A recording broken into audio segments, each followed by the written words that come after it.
Good morning and welcome to Bible time here at Sovereign Grace Community Church of the Yampa Valley. And I want to welcome you this morning. It's a little bit cold here in the Yampa Valley this morning. I got up for my usual run this morning and it was 3 above. And I'm not going to lie, I'm already tired of the super cold weather, and that's not even that cold for here. So anyhow, we're thrilled though to have a nice sunshiny day today and enjoy that weather while we can. I want to direct your attention this morning to the book of 1 Corinthians, but we are not going to be in 1 Corinthians chapter 6, where we have been. Sorry, I'm kind of adjusting the camera here. There we go. We're going to be in 1 Corinthians chapter 16 rather than 1 Corinthians chapter 6. We will go back to chapter 6, but that probably won't be until next week. And I want to direct your attention to 1 Corinthians chapter 16, verses 13 and 14. This is towards the end, obviously the end of the letter. Chapter 16 is the last chapter in that letter to the church at Corinth. And I want to direct your attention to those verses. It says this, Paul writes, "Be on the alert, stand firm in the faith, act like men, be strong, let all you do be done in love." It was 79 years, excuse me, it was 79 years ago today that the United States Pacific Fleet was attacked at Pearl Harbor on the island of Oahu in Hawaii. President Franklin Roosevelt, the very next day, December 8th, addressed Congress in which he asked for a declaration of war. And during that, what has become a very famous speech, he rightly called December 7th a day which will live in infamy. The surprise attack on Pearl Harbor by the Empire of Japan led to the United States' entry into World War II. And what has come to be known as the Greatest Generation fought, and many died over the next 4 years in battles from Iwo Jima in the middle of the Pacific Ocean to the D-Day landings on the beaches of Normandy, the beach of Omaha, Sword, Juneau, and Utah, to the deserts of North Africa and battles like Kasserine Pass. These were truly men that endured these things. And if you're a student of history and you've read any of the history about World War II, it is truly astounding what these men went through. It is somewhat ironic then that as we sit here in the year 2020 and we listen to many voices, many of them from within the church, bemoaning what a difficult year 2020 has been. And I touched on this yesterday in yesterday's sermon at Sovereign Grace Community Church of the Yampa Valley. So many pastors, so many church leaders have been crying about what a difficult year this has been and how difficult it has been for the church and to lead the church in the midst of this pandemic.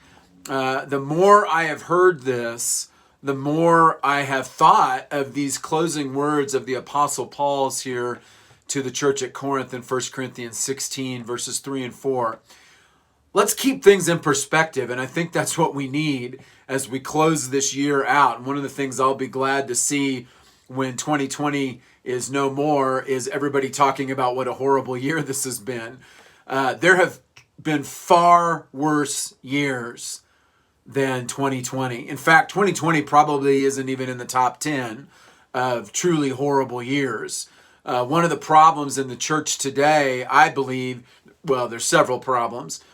One is, of course, a dearth of scriptural preaching. And by that, I mean in-depth, verse by verse preaching of the Word of God.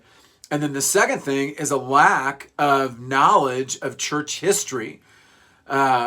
Your inability to minister probably has more to do with the way you are ministering in the first place. And I said this yesterday, if your mode of ministry is the attractional, pragmatic approach to ministry, if your mode of ministry is trying to be liked by men, if your mode of ministry is trying to be culturally relevant and all of those things, and if your ministry is devoid of in-depth scriptural content And if your mode of ministry is kind of devoid of scriptural guidance, then I suspect 2020 has indeed been a very difficult year for you. And this is why we continue to see mega church after mega church, celebrity pastor after celebrity pastor, surrender to the narrative and close their doors for the foreseeable future. What the church desperately needs today is its leaders to, as Paul says here in 1 Corinthians 16, act like men. So here in 1 Corinthians 16, verses 3 and 4, Paul gives us 5 imperatives. That means these are 5 commands. An imperative is a command, both to the Corinthians and I think to us here in 2020. How are we to handle difficult times? How are we to handle unprecedented times? And there are things about 2020 that have been definitely unprecedented, especially during my lifetime. So how are we to do that? We're to be alert, we're to be firm, we're to be mature, we're to be strong, and we are to be loving. And we're going to look at all of these imperatives over the next few days, and I'm hoping we can get through that, through this week. So we're going to take a deep dive then into these 2 verses here in 1 Corinthians chapter 16 to hopefully help encourage you as men and women of the church to act like men. We in the church need to be distinctly Christian in all of our ways. And one of those ways is for us to be strong, and another way is for us to be loving. And I love how Paul in this passage pairs those 2 things together.